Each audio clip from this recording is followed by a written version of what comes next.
in less than 2 minutes and then give you my thoughts about it. This is second play. Let's get into it. Blue cards at the top, yellow cards in the middle, green cards at the bottom.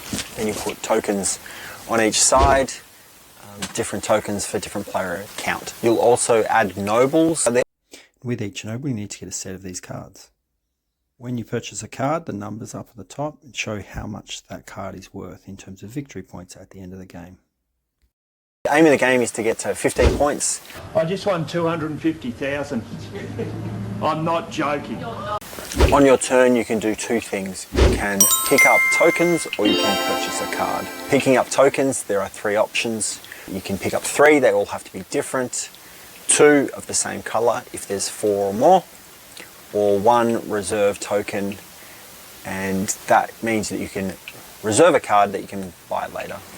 You can have 10 tokens total, and every time you purchase a card, it gives you a permanent gem of that color towards buying other cards in the future.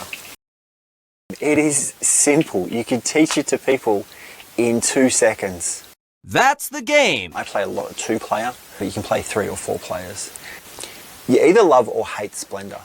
People like the fact that you can build an engine, you build more and more cards, and that collection side of it is an enjoyable part. I got a crappy fake version to start with. Oh, lovely. Are they limited edition?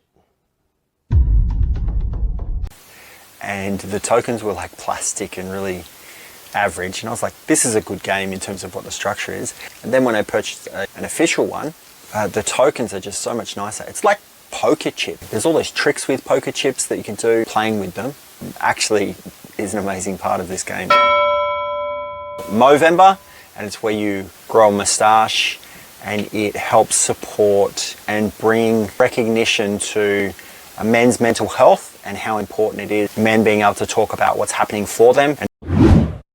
There's been an expansion to Splendor, and with the expansion it gives you other goals in terms of how to complete the game, enhance the game if you've played lots and lots and lots of it, especially if you always win or something like that. Having different goals, criteria to finish would really, spice it up a bit more.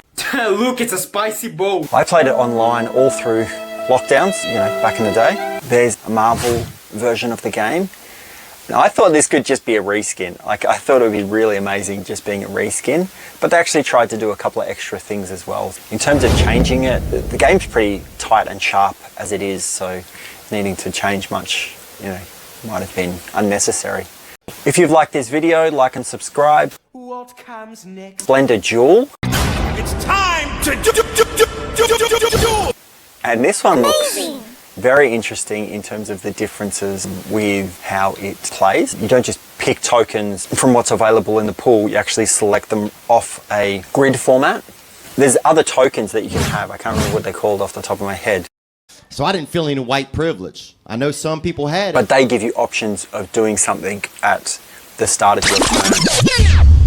Let's talk a bit of strategy. Spending the least amount on cards. So having something that gives you a discount and you only have to pay minimal tokens towards it is always a good thing. If a resource seems limited, so let's say there's not many green cards out, but there's a lot of green gems in costs for other cards, then you would push towards buying them to limit your opponent's options.